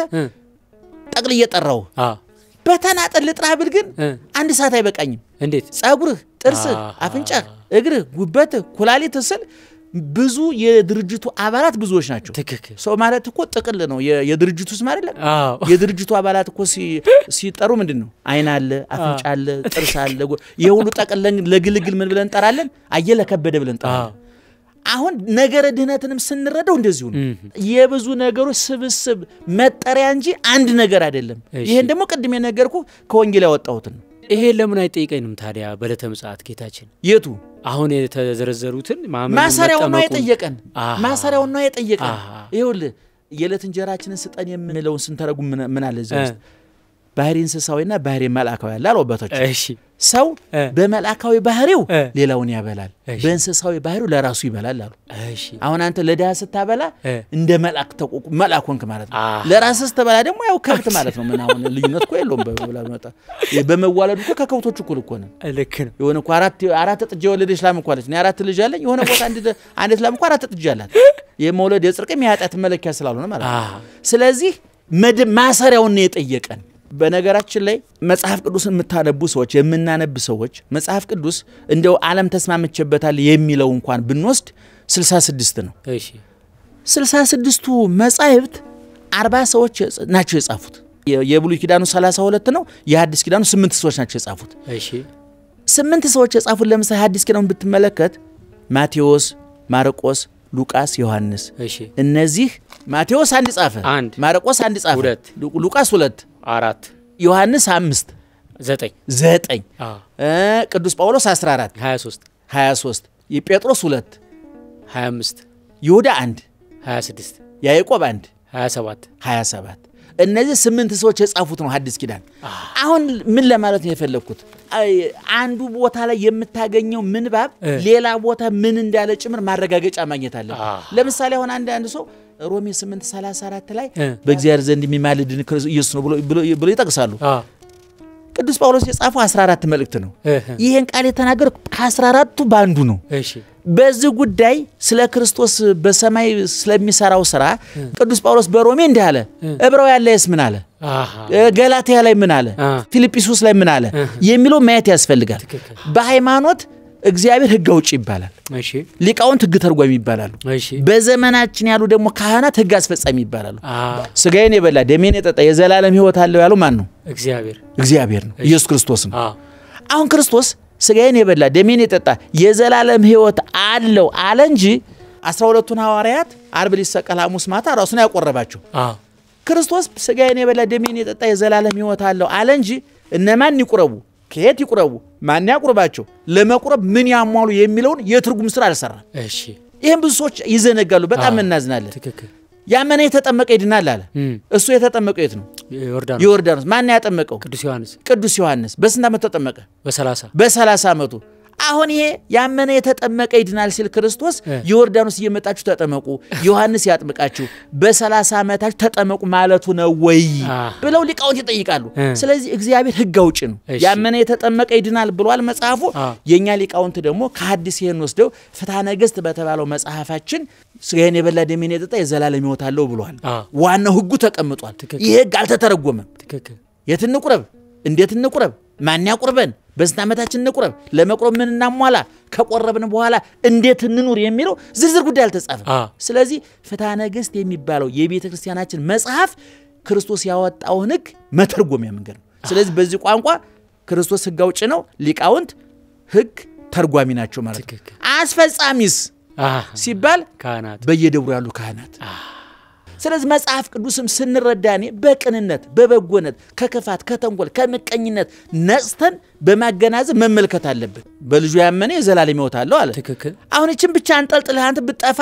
ከዮሐንስ ወንጌል ምዕራፍ 3 ቁጥር 35 ላይ አግኝቻለሁ ብለህ እቺን አንጠልጥለህ እኮ ብትጠፋ በቃ በሱ ካመንኩኝ አለቀ ብለህ መጥፋት እኮ ትችላለህ ትክክል ግን እቺን አንጠልጥለህ ጠፋህ እንጂ ቀጥሎ ሌላ ነገር አለ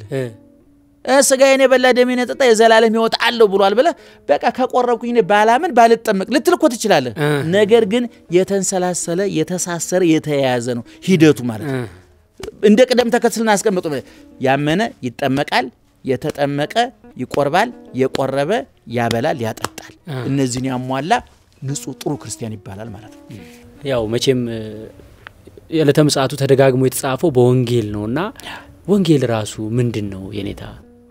ወንጌል ሁለት ትርጓሜ ነው ያለው። በመጀመሪያ ወንጌል የቃሉ ትርጓሜ የምስራች፣ ብስራት፣ ትምህርት፣ ስብከት ማለት ነው። ቋንቋው ጽር እንደሆነ የቋንቋ ባለቤቶች የጻፏቸው መጻሕፍት ይናገራሉ። ዙሮ ግን የምስራች እንኳን ደስ ያላችሁ ማለት ነው። በመጽሐፍ ደረጃ ከወሰድነው አራቱ ወንጌላውያን ናቸው። ማቴዎስ፣ ማርቆስ፣ ሉቃስ፣ ዮሐንስ። እነዚህ አራቱ ወንጌላውያን የጻፏቸው በጥቅሉ 89 ምዕራፍ ያላቸው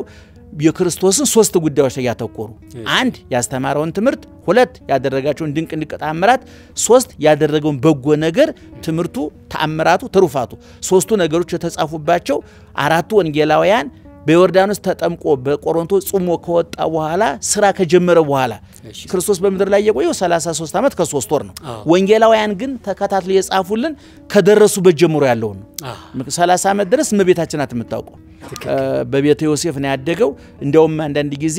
በ40 ቀኑ ቤተ መቅደስ እንደመጣ ተጽፏል። በ12 ዓመቱ ቤተ መቅደስ እንደመጣ ተጽፏል። 18 ዓመት የት ነበር ብሎ ብዙ ጊዜ ጥያቄ ይነሳ ነበር። ኦርቶዶክሳዊ ተዋሕዶ ቤተክርስቲያን 18 ዓመት የት ነበር ብላ ጥያቄ አታነሳም። ምክንያቱም የዚህ ጥያቄ የሰፈረባቸው ተጨማሪ መጻሕፍት ማብራሪያ መጻሕፍት አሉ እንደ ተአምረ ኢየሱስ አይነቶቹ ማለት ነው። ሁለተኛው ትርጉሙ ግን አጠቃላይ በአዲስ ኪዳን ስለ ክርስቶስ የሚነገረው፣ ስለ ድህነት የሚነገረው፣ ስለ አዲስ ዘመን የሚነገረው፣ ስለ ጸጋ የሚነገረው፣ በክርስቶስ ስላገኘነው ድህነት የሚናገረው ነገር በጠቅላላ ወንጌል ይባላል። በሐዋርያው ቅዱስ ጳውሎስ ለገላትያ ክርስቲያኖች በጻፈው መልእክት ላይ ምዕራፍ 3 ቁጥር 8 ላይ ቅዱስ ጳውሎስ እንዲህ ብሎ ጽፏል። እግዚአብሔር አሕዛብን በእምነት እንደሚያጸድቃቸው ይህንን ወንጌል አስቀድሞ ለአብርሃም ሰበከለት ይላል። እንግዲህ የሰበከው ማን ነው? እግዚአብሔር። የተሰበከው ማን ነው? ለአብርሃም። መቼ?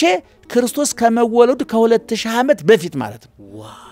አሁን ይሄን ወንጌል አስቀድሞ ሰበከለት ነው ቅዱስ ጳውሎስ። ስለዚህ አጠቃላይ የሐዲስ ኪዳን መጻሕፍት በጠቅላላ በእናታቸው በወንጌል ተብሎ ይጠራሉ። በሌላ ቋንቋ ምን ማለት ነው? የሮሜ መልእክትም ወንጌል ነው፣ የገላትያ መልእክት ወንጌል ነው። በጠቅላላ ስለ ክርስቶስ ሰው መሆን፣ ስለ ክርስቶስ ከሰማይ መውረድ፣ ስለ መርቀቁ፣ ስለ መግዘፉ፣ ስለ መጸነሱ፣ ስለ መወለዱ፣ ስለ መጠመቁ፣ ስለ መሰቀሉ፣ ስለ መሞቱ፣ ስለ መገነዙ፣ ስለ መቀበሩ፣ ስለ መነሳቱ፣ ስለ ማረጉ፣ ዳግመኛ ስለ መምጣቱ የሚነገሩ ነገሮች በጠቅላላ ወንጌል ተብሎ ይጠራሉ። ስለዚህ በመጽሐፍ ደረጃ በምጥን 89 በሁሉም 89 ምዕራፍ አላቸው። እነዚህ ወንጌላቱ አራት ናቸው። ወንጌላውያኑም ደግሞ አራት ሰዎች ናቸው። ሁለቱ ዮሐንስና ማቴዎስ ከ12 ሐዋርያት መካከል ናቸው። ሉቃስና ማርቆስ ደግሞ ከ70 አርድእት መካከል ናቸው።